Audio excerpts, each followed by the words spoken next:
welcome to the Children's Media Association's Plot Devices seminar. For those of you who are not familiar with the Children's Media Association, we aim to inspire, to inform, but most importantly, to connect you at every stage of your career. If you're starting out and you're looking to build your network, or if you're mid-career and you're thinking about a pivot and you need a mentor to guide you through that, or even established in your career and you're looking for like-minded folks to talk about industry shifts or changes so that you can guide the future of the industry. We're here for you every step of the way through our programming, from all of our panels to our in-person meetings to our research and insights and all of the different elements to the membership, whether that's our job board or our networking, any and all of those different tools and services that we offer. All we want to do is support our members to continue to grow in their career and excel in their positions. So on that note, we are 100% volunteer run. So if you enjoy this event tonight or any of our other programming, feel free to reach out because we're always looking to grow the team.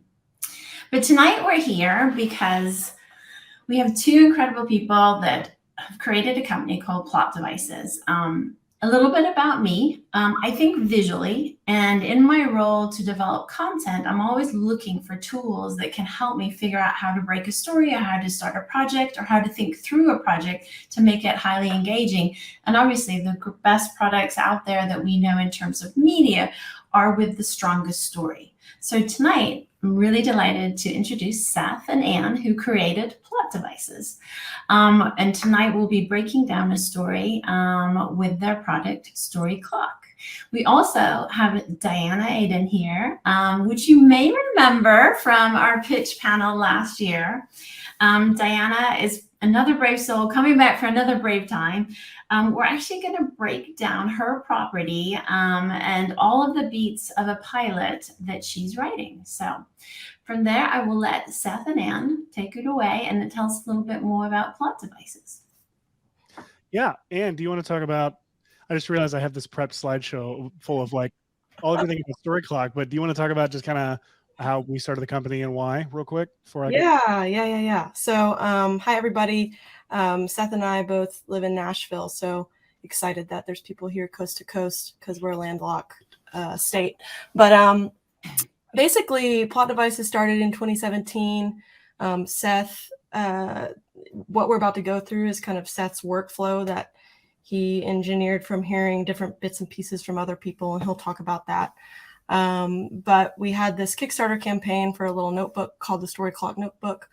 It kind of blew out of the water. We didn't expect it. We were trying to raise $12,000. We raised $120,000 for a small notebook with this workflow. And so we started our company. Oh, good product placement. With the Storyclock Notebook, and decided to call it Plot Devices because we make stuff that helps you move your stories forward.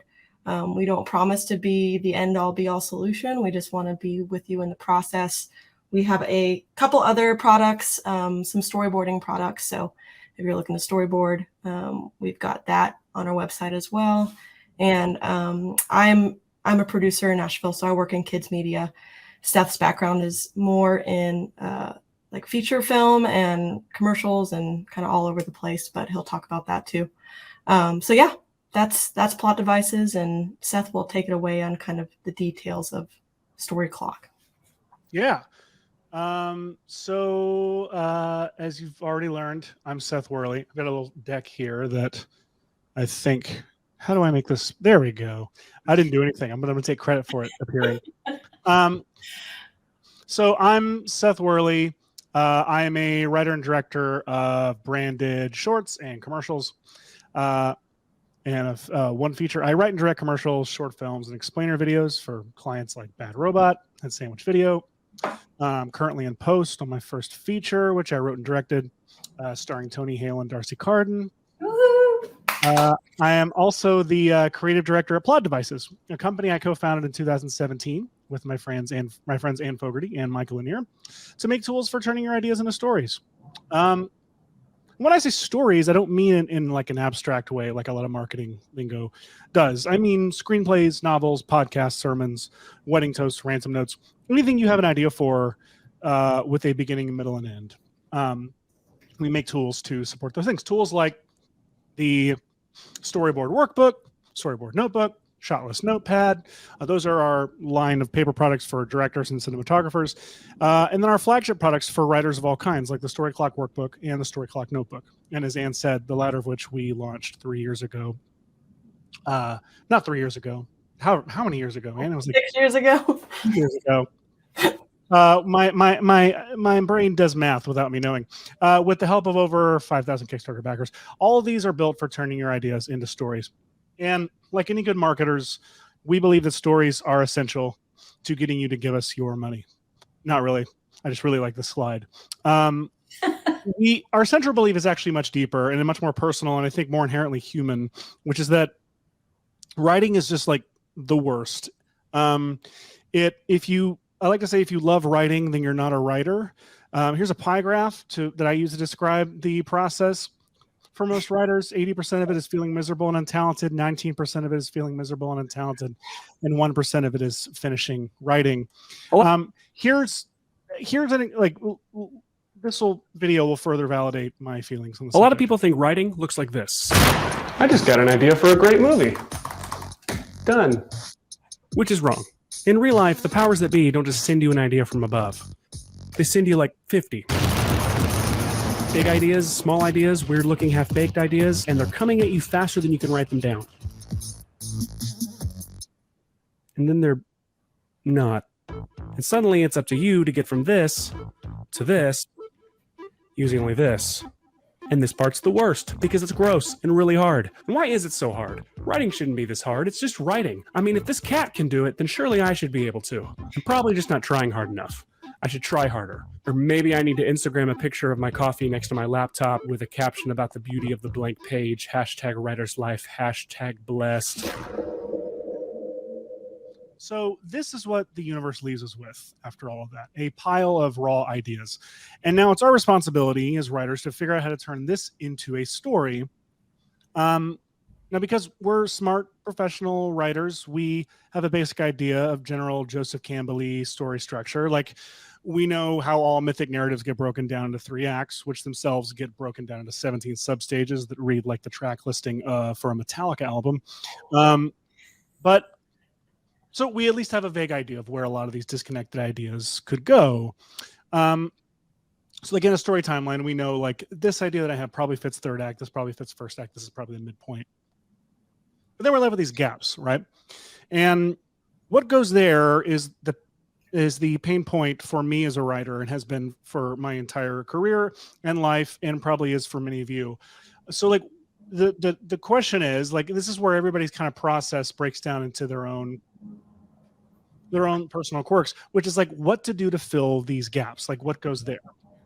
You could, we can ask Joseph Campbell what to put there, but he's of no help. But he did write everything down for us, so we could check there. It looks like all we're missing, according to the timeline and Joseph Campbell's roadmap, it looks like all we're missing is a supernatural aid, a meeting with a goddess, and an atonement with a father. Problem solved, right? I'm being coy. I know what all this means. I'm very smart. Anyone can look up what these mean and realize that they are actually helpful, of course. There's a reason that Joseph Campbell is Joseph Campbell. But here's the thing. If I inject something into my story based on what Joseph Campbell tells me should go there, I'm not working from story. I'm working from structure. Now, what's wrong with that? Well, imagine having a child and telling them, child, I've mapped out a beautiful life for you. Using advanced science, I've chosen a handful of quality friends, interests, and tastes to fit the personality I've decided you possess. I have selected you a fine mate, a top university where you will study the field I've chosen for you. And you will thrive. You'll have X number of children, X number of grandchildren, and you'll die in your sleep of natural causes at the age of 102. You're welcome. The thing is, like, that kid's going to do whatever it wants. In fact, it's probably going to do a lot of the opposite stuff you chose, because that's what kids do. They live their own lives. Because parenting is not about controlling, it's about nurturing.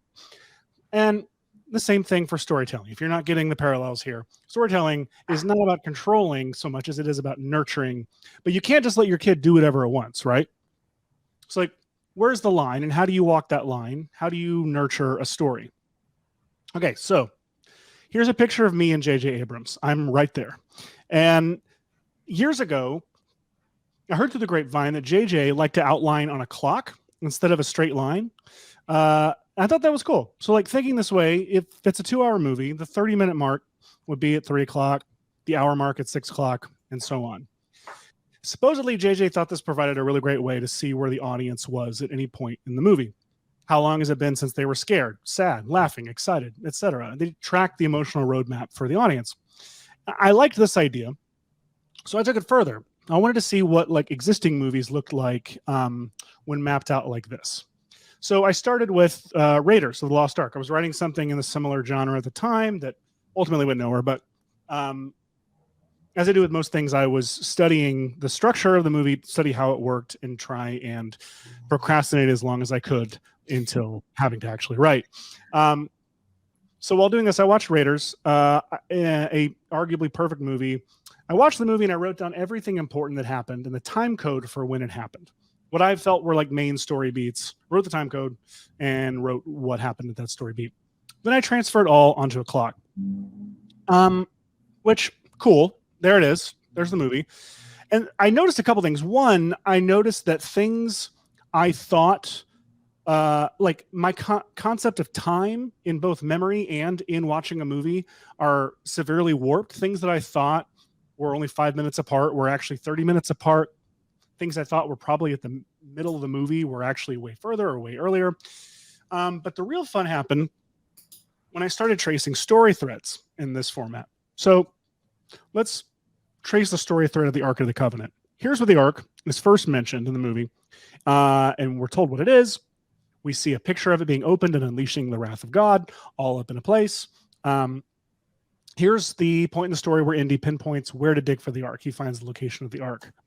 Here's where Indy finds the Ark, and here's where the Ark is open, unleashing the wrath of God all up in a place. So check this out. Looks like a baseball, right? Symmetry.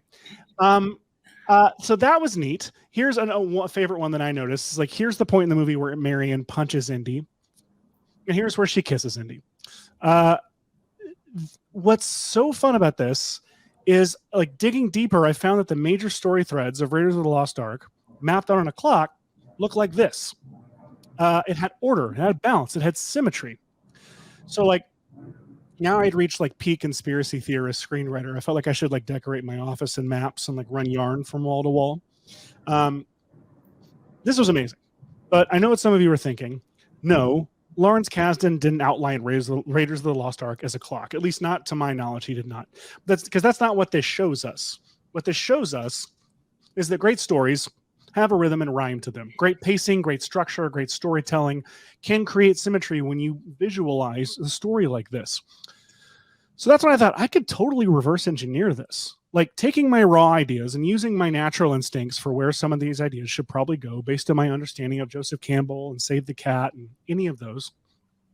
I lay those ideas out on the clock. And then I locate my gaps. And then I use symmetry to fill those gaps by looking to the opposite sides of the clock to see if there's anything I can be setting up, building on, or paying off. Then I repeat this process until I have an outline. And it's a really simple and effective exercise to fill the gaps in your story with relevant and meaningful material born from what you already have. You still have to write it, but now you have a plan for what to write. A plan that was determined by you and not by Joseph Campbell. And not that this isn't meant to like replace Joseph Campbell or Save the Cat or Dan Harmon's Misleadingly Similar, because it's also circular, Story Circle. These are all frameworks that work perfectly inside the Storyclock workflow. So this is not a thing. This is not a like formula or a what's not a framework to replace all these existing frameworks. This is a workflow that works perfectly with all of these frameworks. We knew that when we designed our notebooks, and these are these two notebooks that we make at plotdevices.co. The Storyclock workbook and Storyclock notebook are built for this. Feel free to go buy one for every person you've ever met in your life. You can do that at plotdevices.co. So now what I thought would be fun is we've got Deanna's amazing story that I've had the pleasure of reading a little bit about. But let's talk now. I'm going to open the floor now and bring in Deanna into this conversation so that we can I think we're breaking a pilot, are we not? Yeah. So why don't we do that? I think we have a Miro Board, yeah. board. Seth, I have one question while we load that in. When you talk about symmetry, how do you figure out the cadence to symmetry? Because obviously yours at the end there looked like the baseball stitching, but like, is there a certain cadence to that symmetry that we should be thinking about? That's a great question. It actually has more to do with, let me see. I'm gonna real quick. We got a couple little extra slides. I might bring my screen back up again. So, for me, it has much more to do. So this is let's talk about. This is an example I use a lot to talk how I use this in a development workflow rather than just a research workflow. I made a short film called Old New. This was a branded short film for a company I do a lot of work for that I work for called Red Giant. They make tools for After Effects, like visual effects software and color correction software. And a lot of times the shorts that I make for them are based on they're built to show off a piece of software. In this case, it was a product called Magic Bullet Film, which the idea was that it's an After Effects plugin and Premiere plugin that makes your digital footage look like it has the chemical texture of film. It's a really cool product. And our best shorts that we did at Red Giant were always, they didn't just show off the product with some kind of arbitrary story with them. The best ones were the ones that had something else that paired well with the product, specifically theme, something that it told a story that was within the same theme of the product itself. And so to give you an idea, here's a few minutes, not a few minutes, it's a real quick, the opening of the short to give you an idea of what the short was. Can you tell me the difference between old and new? This man can. His name is Drew.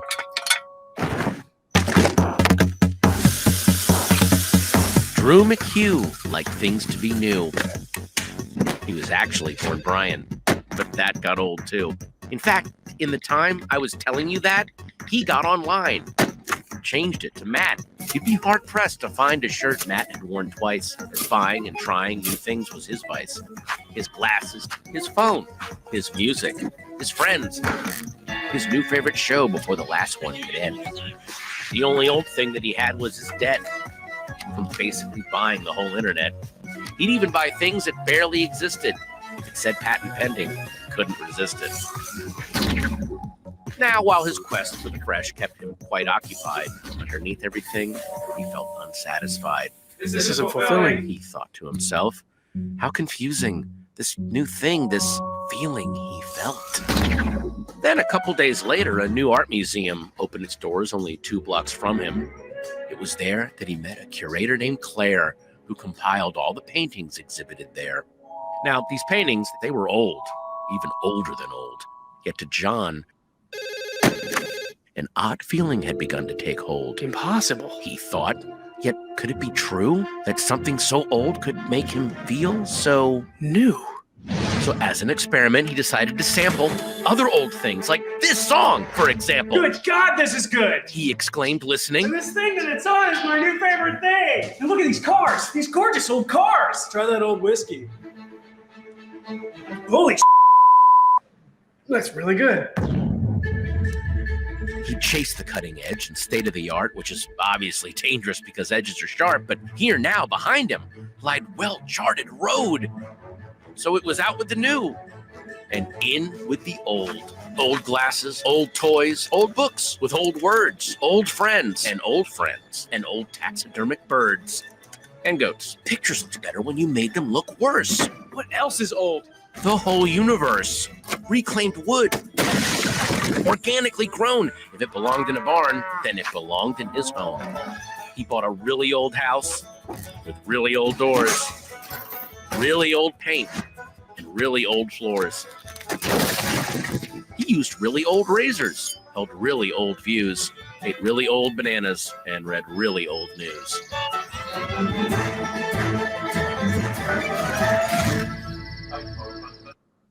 So Our films are usually built around a product. I'll show you. So a great example of that is in Plot Device, where we have this character who's jumping from film genre to film genre. What we're really doing was we were showing off the different kinds of looks that Magic Bullet looks can create. And in Form 17, we have a situation where we've got a lot of dialogue between the father and daughter and a lot of cameras. And we built that whole project just so that we could show off the power of Pluralize, which syncs your audio and video in seconds. So this time there's a new product called Magic Bullet Film. There's a lot of simulations of film stocks out there, and there's a lot of, I think, assumptions about the film look, and we didn't want to just... So enough of that. We don't need to hear all about Magic Bullet Film. The idea here is we had a concept. We had a guy loves new things, then he discovers old things, then he becomes obsessed with old things. We could simultaneously make fun of early adopters and hipsters at the same time. It felt like a really fun product that conceptually was thematically in line with the product with Magic Bullet Film. So I went off to write this thing, and the first thing I did was start out a clock with broad strokes of any specific gags that we'd already come up with. The first act I knew would be him in his normal world of new things. We get a sense that he's unhappy. Then the inciting incident where he sees museum paintings, and then he realizes old things are great, and he proceeds to then discover old things. And that fun old things part would be the first half of the second act. Would be, I guess, if we broke it up into 4 acts for the purposes of the clock, this, second act down here, that's where all of your fun and games, as Blake Snyder says in Save the Cat. Like, this is when all your trailer moments. This is when the promise of what you come up with all happens here in that part. So the idea is then he goes too far with the old things. He starts eating really old bananas, holding really old views. And then that was the question. Oh, I went too far on my slide. Let's relive it together. All right. So what happens then? That was the question, right?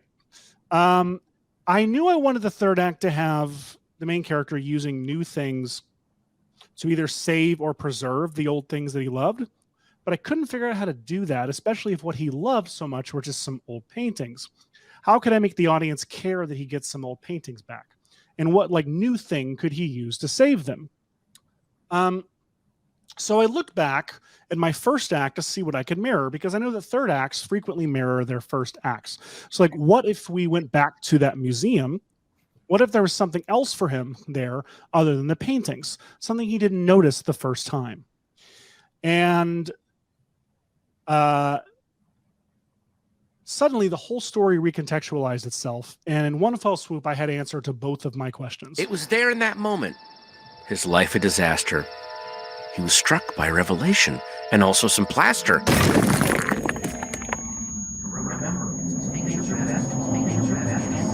Some things are best old, and some things new. Remember why they mean what they mean to you. Remember why they mean what they mean to you. Thinking back on that day to the art that inspired, it was the human who groomed them he actually admired. It was Claire! Not that bear that made him feel new, and now he knew just what exactly to do. Now I know just what exactly to do. But the thing that will fix this is something brand new. He sprang to his feet and fell to the floor. Awoke 5 hours later and ran to the store. He got there to find that they had one in stock. So he broke down the door, though it was totally unlocked. Because the rational solution to fix everything was obviously going to be a time machine. So the benefit of outlining a story like this is being able to fill in the blanks by extracting story beats from what you already had. So the answer to the question is, to me, it's completely based on necessity. I don't see the symmetry as a thing that I have to uphold. It's a thing that's there for me when I am lost and need inspiration for what to do next. And in this case, it completely changed the story of the short and gave it so much more meaning and humanity to it by literally me doing what the main character does and just looking back at that point which everything changed and trying to figure out what else is there that can bring meaning to this whole story. just by looking at the opposite side of the clock. Love that. Yeah, that was a very long-winded way of answering your question, but I had to. That's okay. All right. So, Diana, do you want to give, Caroline, should we switch? And then Diana, do you want to give a little overview of the series that you're developing for those folks that don't know? So when we start to break this down, we have a little bit of an understanding. Yeah, sure. So Unibrow is the story of this 10-year-old girl named Mei Ramuno, and she has an out-of-control unibrow that sort of grows past the sides of her face and is just constantly getting her into trouble. It like knocks over statues on museum class trips. It takes down birthday cakes at little kids' birthday parties.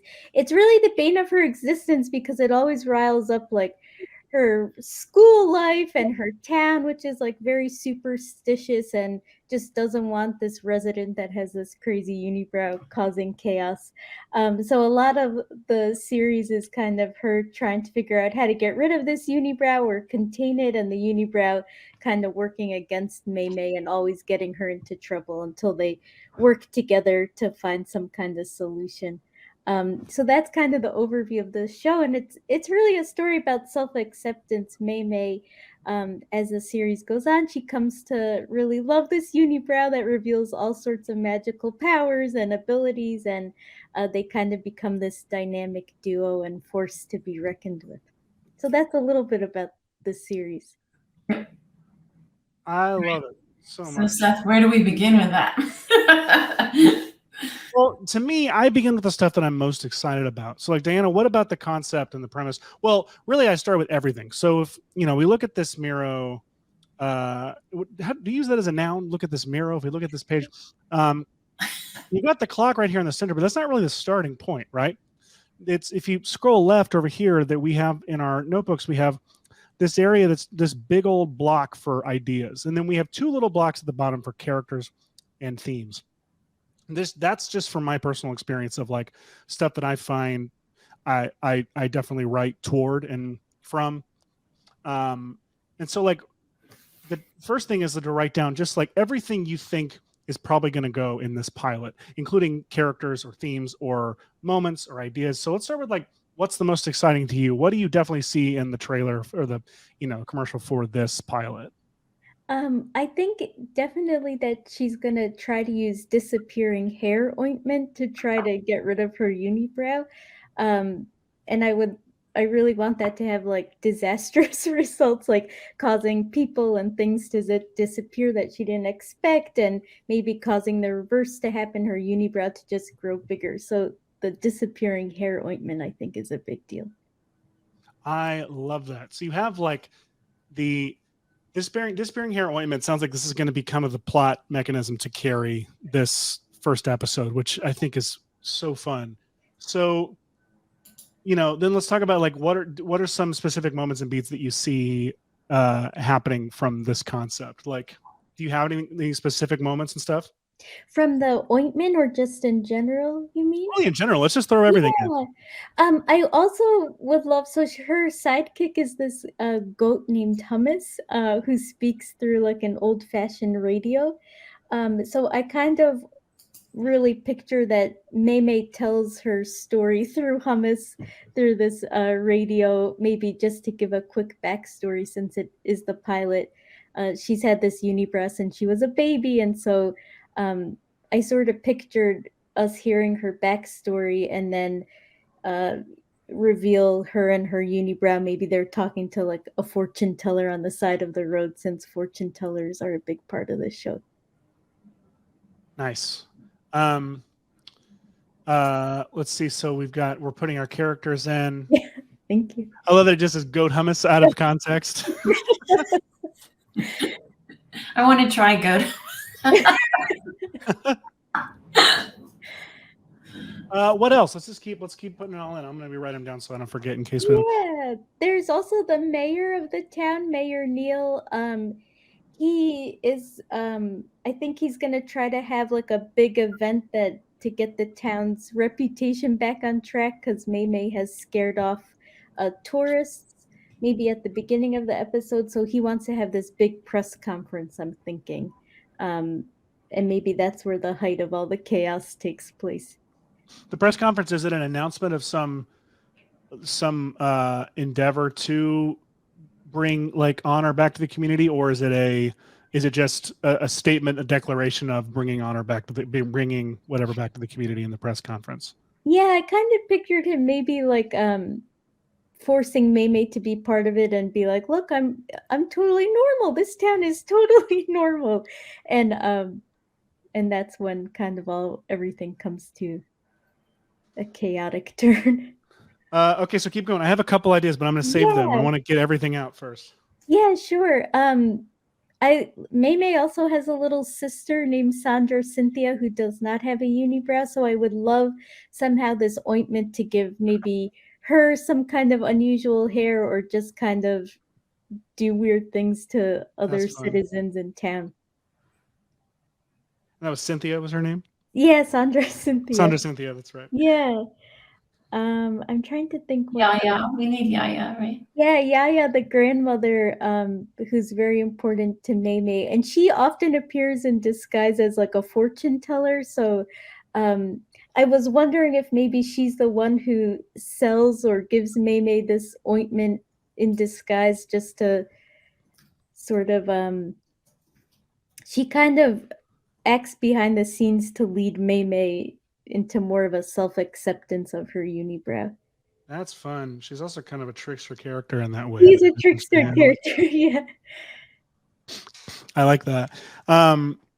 Oh man, it's like you could write this pilot right now. These are such good ideas. And then the other keep thing, going. can I add one thing, Diane? Oh, yeah.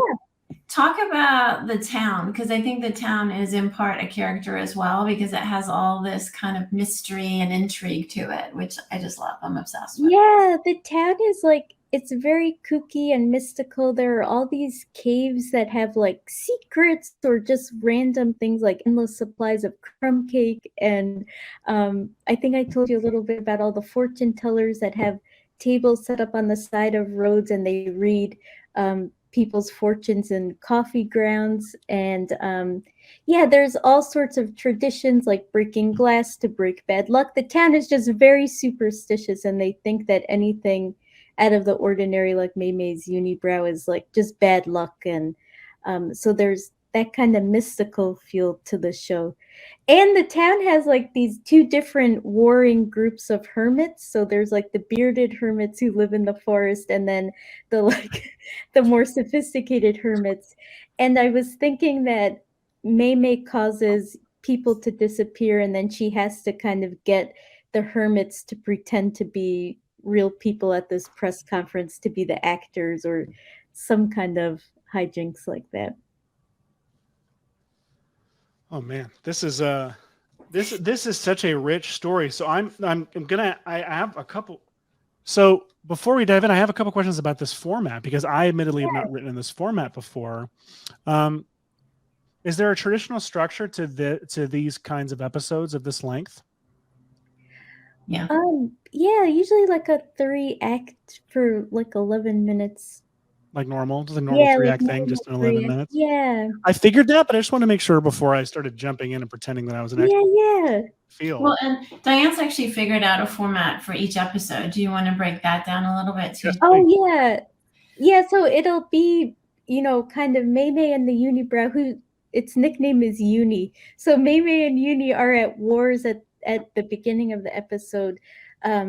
Either she's trying to get rid of it, or it's caused some chaos in her life that she's trying to tame.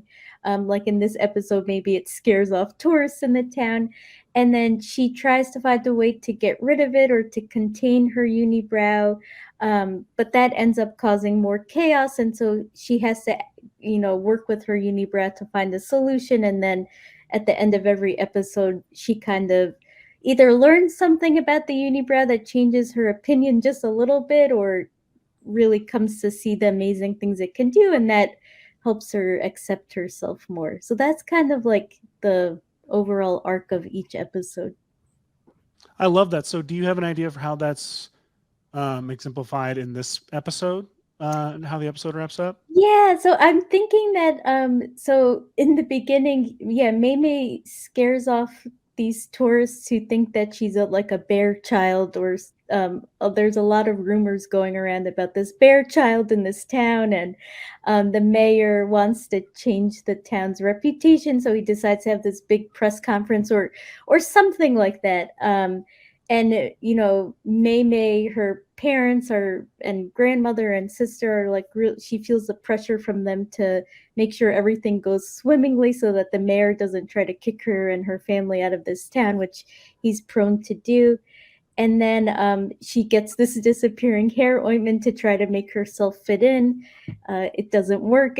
People end up disappearing or getting hairier. And this part I haven't figured out exactly, but her unibrow helps her come up with a solution to maybe make people reappear again just in time for the press conference. And I was kind of playing with the fact that maybe the tourists weren't scared off by her necessarily, but there was an actual like bear or creature behind her that they were afraid of.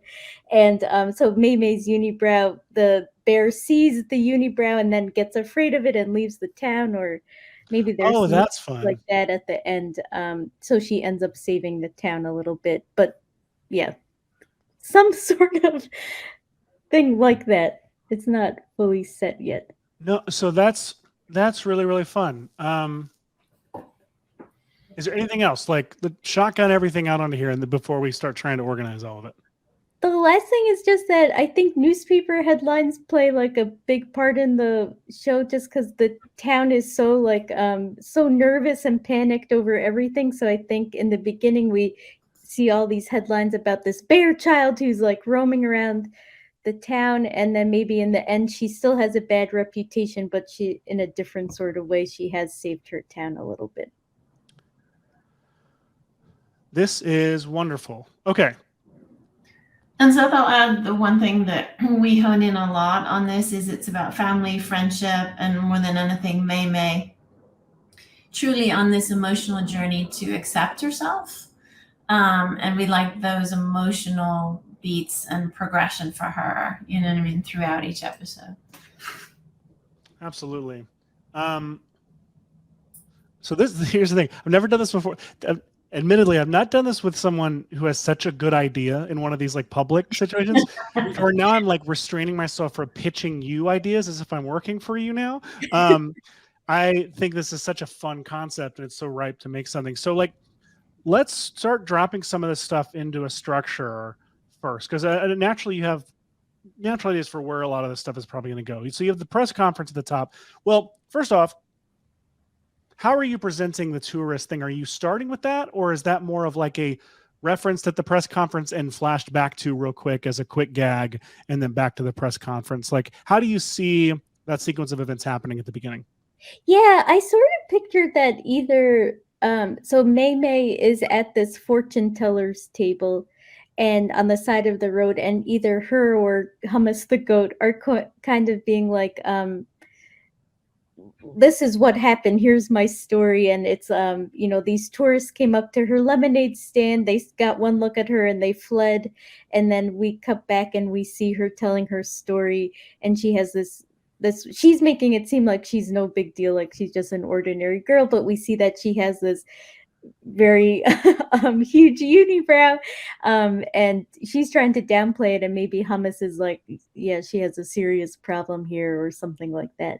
So kind of like a bit of a flashback to the whole tourist situation, and she's telling her story to either a fortune teller or someone who doesn't want to hear the story because they're afraid of her.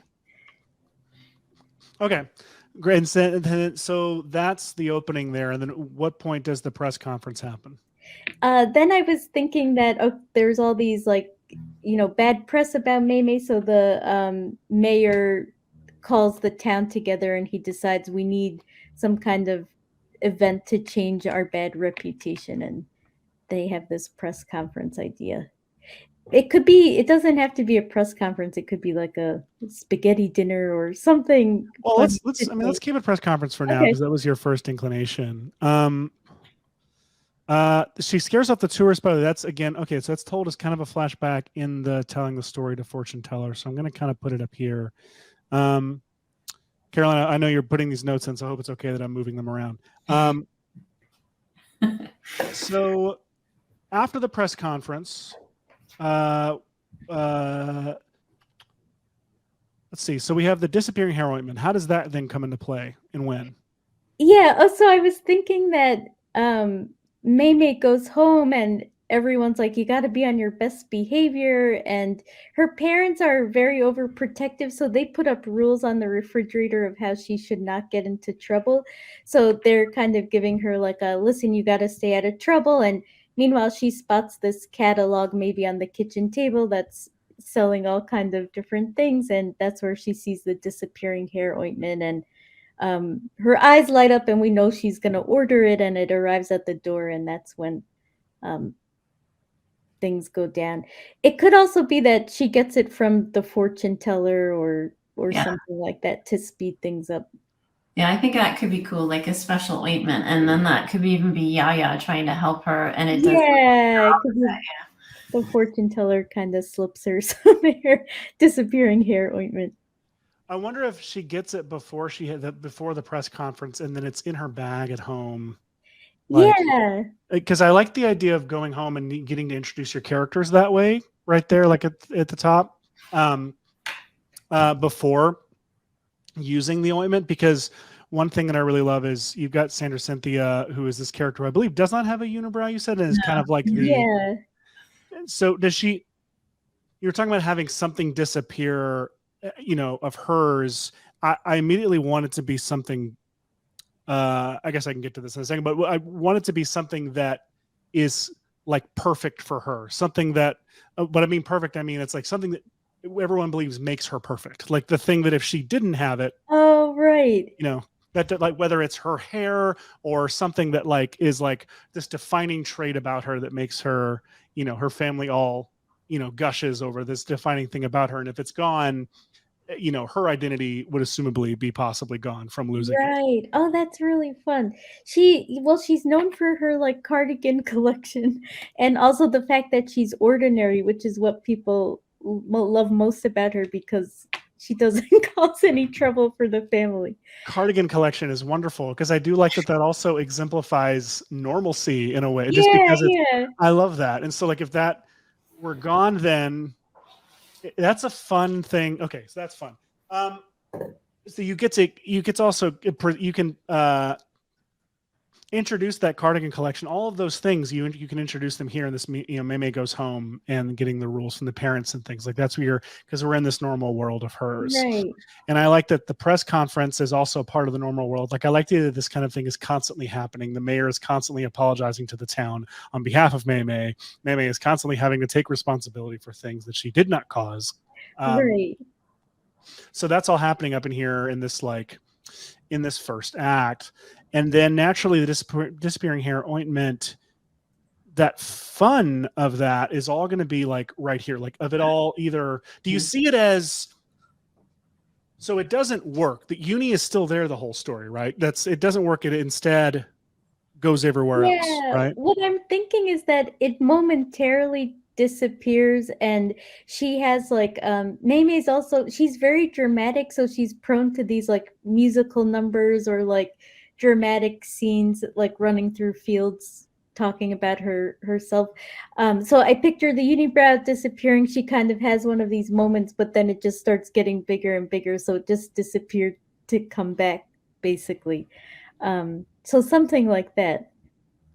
I like that. And so, and again, remind me of the magic of this ointment is that it's something will stay disappeared. How? That I'm not too sure about. I could think more about the like the exact how it works, but it's just supposed to make hair disappear.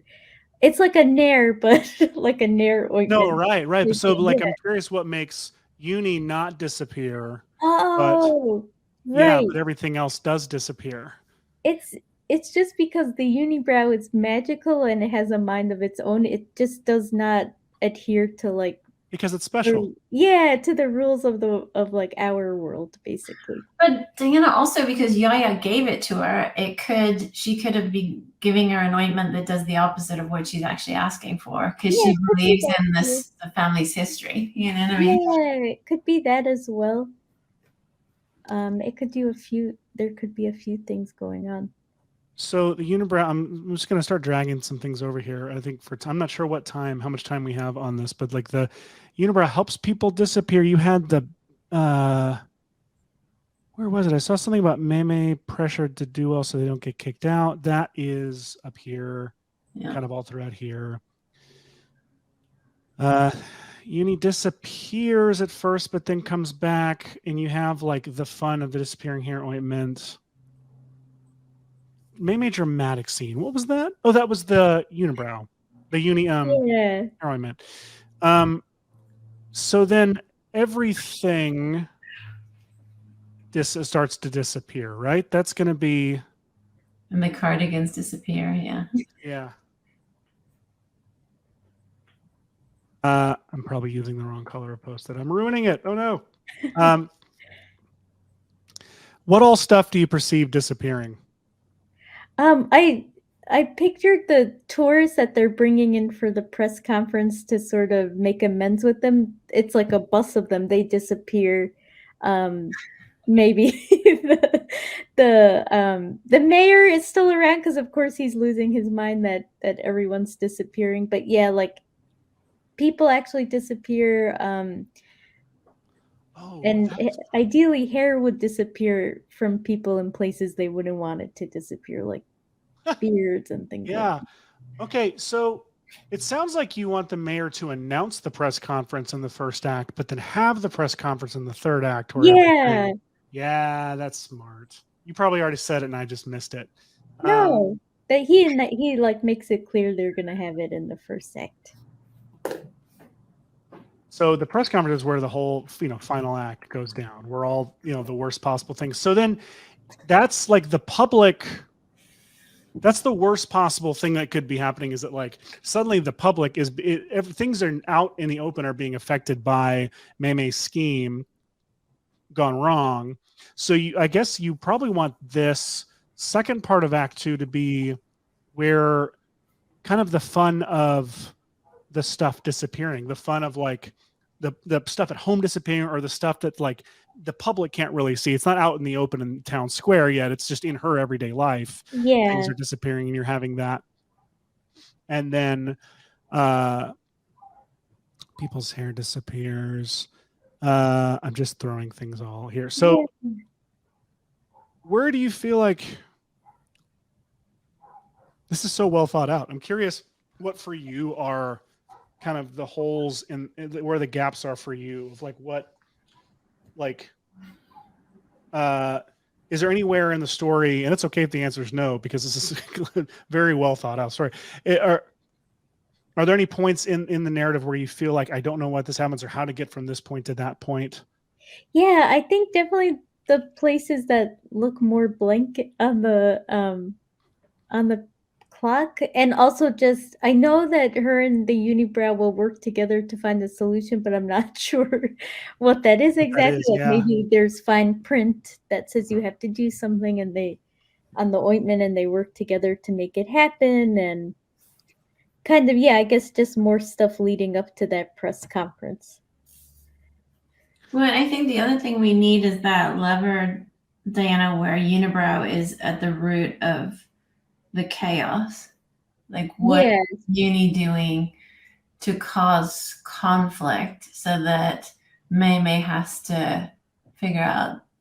Yeah, I mean, and that I didn't mention that part. So her unibrow, it's almost kind of like a Doc Ock situation sometimes in the way it acts. So it grabs the ointment and kind of gets some in its hairs and like sprays it everywhere or gets it everywhere, and it's the one kind of making things disappear. And Doc Ock is a great reference. That's how I was imagining it too. Yeah. Something that has its own thought in life and its own like, sentience. And it definitely needs to be at the heart of the like causing the problems and the issues. Do you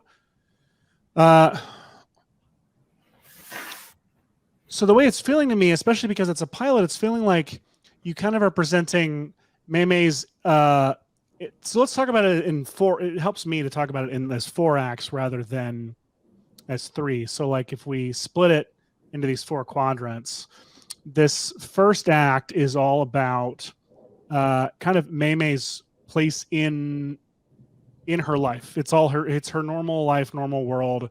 And I'm curious about how to distribute, it might be a really front heavy kind of first act, which might be okay because it's a pilot. The idea of a lot of setup. yeah, because you kind of have her existence in her. Well, here's what I like. You have the existence, her place in the in the town and kind of in society that she lives in. And you're introducing. You have such like a rich backstory of this town that you can introduce in this first act, and it's almost like you want to use the second act to then introduce her like home life and her personal life with her family and with her. And then it's almost like you don't want her solution. Normally it's like the solution to the problem is presented like up here in the like first act break and it's used then. But I almost wonder if you use it at the midpoint. If maybe in this second act of 4, you use that as the time to live with the family and understand and kind of go deeper into her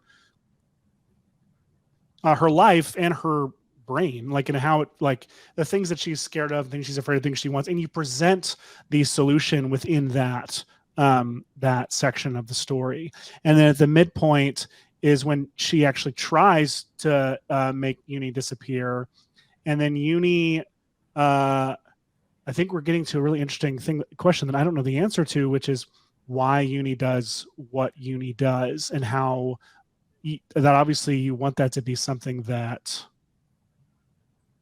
you want that to be very specific, and you want it to be tied to the lesson of the story, the lesson that she's supposed to walk away with. Maybe supposed to walk away with in this, but this third act is where you get the really fun promise of your premise of this episode. You get Uni being a troublemaker. You get Sandra Cynthia's cardigans disappearing. You get, and I see an opportunity in that, by the way. And if you take away something that kind of gives Sandra Cynthia, it's like her main thing, and she exemplifies either, do you see Sandra Cynthia as the kind of character who is going to freak out, or as the kind of character who's going to go with the flow and make sense of her life without it and just readjust and recalibrate? Yeah, she would readjust, and she's very like calm in that way. So that feels like that's inherently a place to externalize your theme of this episode. It's one opportunity of a place to do that. Which for me, what I find is helpful, which is why I have this whole theme section down here, is that I like to, that's the theme, and is often a character in itself to track, is like when are we checking in with and externalizing and exemplifying that. And I think you're doing it in like, honestly, tracking this cardigan collection is kind of a fun thing to try and do. But in this like fun and games part, is Mei doing anything to try and remedy it, or is she just reacting? You almost don't want her to just be reacting for the last 2 acts, Yeah. So like, does she have a false solution that she's pursuing at all in this third act? Yeah, definitely. She's definitely trying like things to fix the situation. I thought she could like get a reverse ointment. That doesn't work. Let me see what else I wrote down. Yeah, she reads the fine print and tries to get that. She like maybe consults with someone. Let me see if I had anything else. I mean, she could consult with the hermits in the forest. Yeah, they give her bad advice. She tries to train people as actors to do the press conference. Wait, sorry, say that again. I think she thinks the show has to go on, and even though everyone's disappeared, she trains the hermits to be actors at the press conference to have everyone still think that the press conference is happening. Okay, that's really funny. So let's explore that. So you have the hermits that are like, what to say, hermit stand-ins, right? Yeah. So wait, when people and things disappear, they're disappearing. They're not just going invisible. They're literally just vanishing from existence. Yes. Love it. So hermit stand-ins is a really great comedy opportunity, this whole thing. And so the mayor, okay. So that's fun. So it's almost then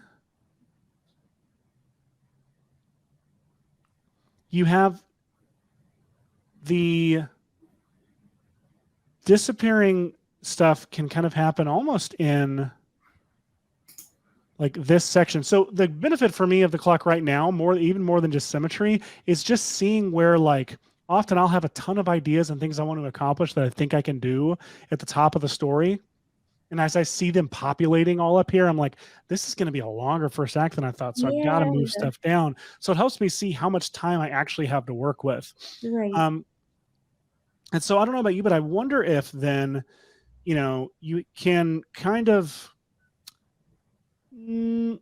cheat these like act breaks a little bit and have kind of the town stuff happening in here. You have, or maybe to here with space, your family stuff happens to like right here. And then your hair ointment fun and game stuff can even happen like here. And then the fake solution to attempt with the hermits can be right here. And so that would mean, let's see. So hermit solution, India.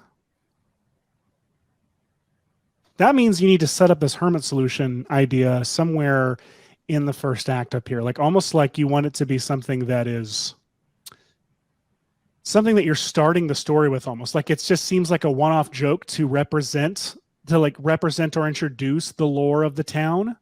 And so it can seem like it's just a thing you're doing to world build, but then is actually you're setting up a story thing that you're going to come back to here. That's really fun. Okay. Well, I was thinking even Unibrow could be the one that's pointing to the fine print, Diana, that helps May figure it out. You know what I mean? Shaking the bottle, getting more things to disappear, but chaos and solution in one bite, Right. It's been trying to help her all along, maybe. That's fun. So yeah. Well, even like that, Diana, that Unibrow keeps, and we don't realize what Unibrow is doing, and trying to point it, shaking more ointment that makes more things disappear. Tying some dots together there. How are we on time? I know that I could do this for like another 2 hours. I know. we literally are out of time, but I did want to see if anyone has any questions. Otherwise, we'll just give you guys 5 more minutes to keep going. Caroline, do you have any questions? I don't think we do. I think everyone's so transfixed with the conversation. It's been a great breakdown. We have 120 people watching. Just as you break it all down. All right, I'm just going to open a final draft and we're going to write. Okay, we're just going to start writing this episode for you, Diana, because it's very, very fun. So yeah, obviously, again, this is just like a way to visualize your story, and how you interact with it is totally not just dependent on your workflow and process, but it's dependent on what the story needs and what literally your story you're writing and the format it's in needs. And in this case, what I found was you've got a ton of setup. You have one that you have to do for your show and series, but also for this episode as well. And what we've found by visualizing this way is that time, we have such little to work with, it's very valuable. And so the things that I'm taking away from doing this are, your kind of what would normally be a break into act 2 in the character taking agency and trying to fix things for themselves with the thing that kicks off the story may not be able to happen until the midpoint, and that's okay. And I think that the other thing I take away from this is that all of the world building and exposition that you need to do for your show, and the exposition that you need to do for this episode, need to pull double time together. I think anything that's going to happen in your story needs to try and serve as a world building expositional event for the show and an expositional event for the episode itself, Right. and that none of them should be exclusively one or the other. And we're just kind of lacing that theme of kind of yes, what would be the main theme of this episode again? Because I'm seeing a few here and there, but I'm curious what to you the overarching theme of this episode is.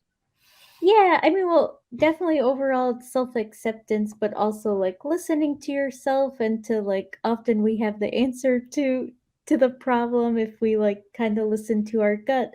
And also there's something in here I have to make it clear, but about like you can't disappear your problems. Like your problems, either lead to more problems, but or just temporarily get rid of them, but there's no easy fix to like to problems, basically.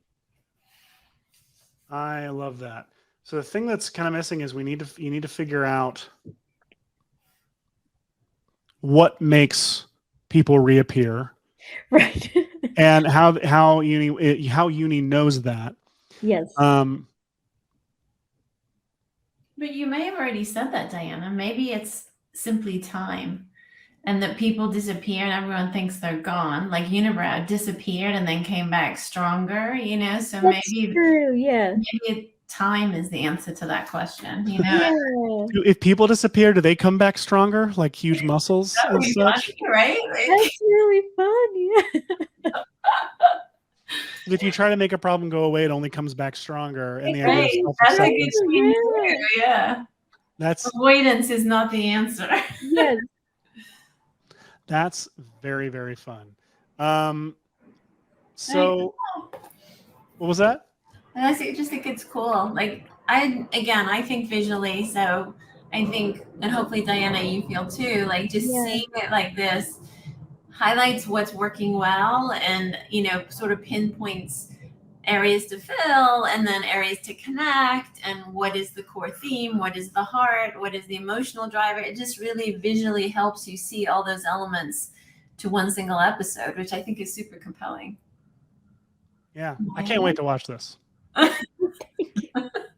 Please go make it right now. We're working on it. Wonderful.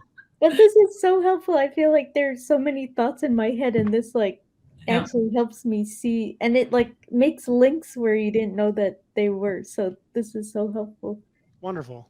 Well, anyone can draw a circle on a piece of paper, but no one can draw it as well as we can at Plot Devices. Just go to plotdevices.co and buy yourself a notebook or a digital edition or whatever.